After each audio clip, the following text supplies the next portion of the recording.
செய்தி வணக்கம். உதகையில் ராஜ்பவனில் துணைவேந்தர்கள் மாநாட்டில் பேசிய தமிழக கவர்னர் ஆர் என் ரவி தமிழக அரசுக்கு எதிராக பல்வேறு குற்றச்சாட்டுகளை முன்வைத்தார். குறிப்பாக அந்த நிகழ்வில் துணைவேந்தர்கள், அரசு பல்கலைக்கழக துணைவேந்தர்கள் கலந்து கொள்ளவில்லை.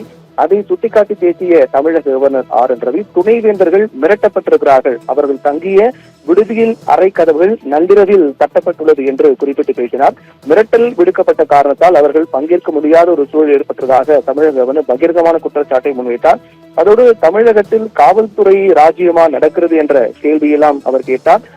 காவல்துறை விசாரணைக்காக சில துணைவேந்தர்கள் அழைத்து செல்லப்பட்டிருக்கிறார்கள் என்றெல்லாம் குறிப்பிட்டு பேசியிருந்தார்.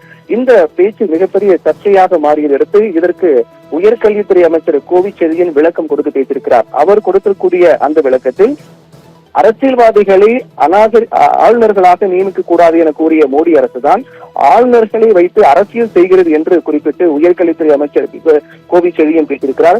மேலும் மிரட்டல் அரசியல் என்பது பாஜகவின் டிஎன்ஏவில் ஊறி கிடக்கிறது என்றும், அதே போன்று தமிழக கவர்னர் ஆர் என் ரவி தான் சட்டத்தை மதிக்காமல் மாநாட்டை கூட்டியிருக்கிறார் என்றால் துணைவேந்தர்களும் அப்படி நடக்க வேண்டுமா? அவர்கள் சட்டத்தை மதிக்க வேண்டாமா? சட்டத்தை மதித்தவர்கள் பங்கேற்காமல் இருந்திருக்கிறார்கள் என்று குறிப்பிட்டு பேசியிருக்கிறார்.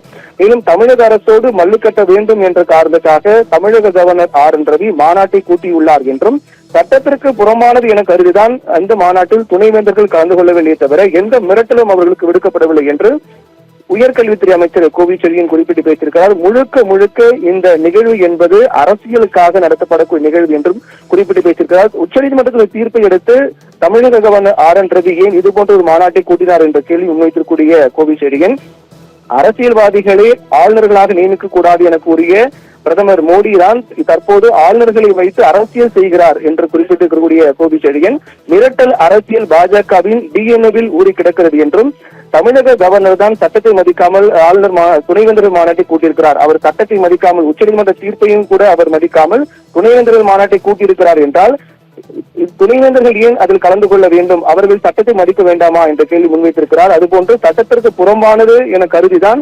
துணைவேந்தர்கள் அந்த மாநாட்டில் கலந்து கொள்ளவில்லை தவிர மற்றபடி அவர்கள் எந்த மிரட்டலும் விடுக்கப்படவில்லை என்று இந்த ஆளுநருடைய குற்றச்சாட்டுக்கு உயர்கல்வித்துறை அமைச்சர் கோவிச்செழியன் விளக்கம் அளித்திருக்கிறார். ரிவி.